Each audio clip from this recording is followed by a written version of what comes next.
बाबा बागेश्वर, जिनकी प्रसिद्धि किसी फिल्म स्टार से कम नहीं और बातें करने में जो किसी पॉलिटिशियन से कम नहीं, और कभी कभी अपनी कथाओं के दौरान वो बच्चों जैसा चंचल व्यवहार करते हैं। आचार्य धीरेन्द्र शास्त्री, जो आज किसी परिचय के मोहताज नहीं। बाबा बागेश्वर की जब भी बात आती है तो माहौल में सकारात्मकता अपने आप आ जाती है। पंडित धीरेन्द्र शास्त्री की शख्सियत ही कुछ ऐसी है कि आध्यात्म के क्षेत्र में आज देश में उनकी ही चर्चा हो रही है।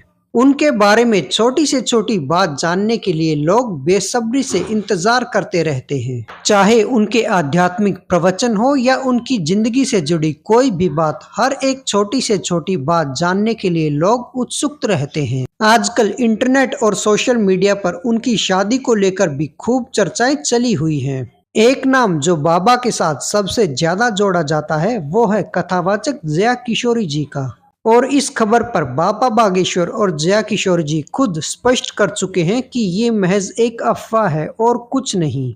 और ये दोनों लोगों से अपील करते हैं कि ऐसी निराधार और बकवास की खबरें न फैलाई जाएं। बाबा बागेश्वर का कहना है कि उनके गुरु की आज्ञा लग चुकी है, वो शादी तो करेंगे लेकिन अभी इस काम के लिए उनके पास समय नहीं है। उनका ध्यान एकमात्र सनातन धर्म के प्रचार प्रसार पर केंद्रित है और अपनी कथाओं और प्रवचनों के जरिए वो लगातार ऐसा कर रहे हैं। और जब भी उनकी शादी होगी उनके YouTube चैनल्स और न्यूज मीडिया के द्वारा ये खबर बता दी जाएगी। जब बाबा हिंदू धर्म और सनातन धर्म की बात करते हैं तो पत्रकारों ने उनसे सवाल भी पूछा कि क्या ऐसे में वो समान नागरिक संहिता देश में लागू करने के पक्ष में है।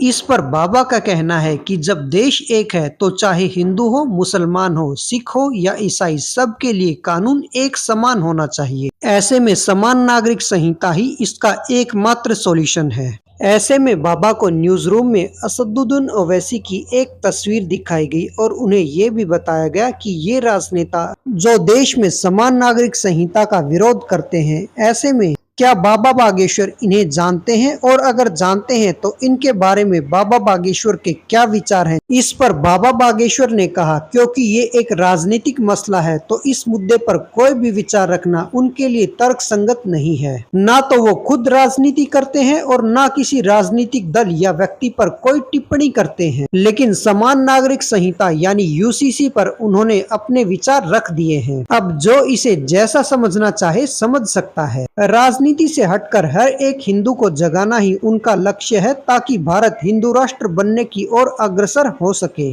और भारत में एक बार फिर से राम राज्य स्थापित हो सके। बाबा बागेश्वर की इन बातों का देश में विरोध भी होता है और समर्थन भी। इस बात का विरोध करने वाले ज्यादातर लोग राजनीतिक फिरके से ही ताल्लुक रखते हैं, लेकिन बाबा बागेश्वर को इस बात से कोई फर्क नहीं पड़ता कि कौन उनके विरोध में है और कौन समर्थन में। वो तो लगातार अपने प्रयास में लगे हुए हैं।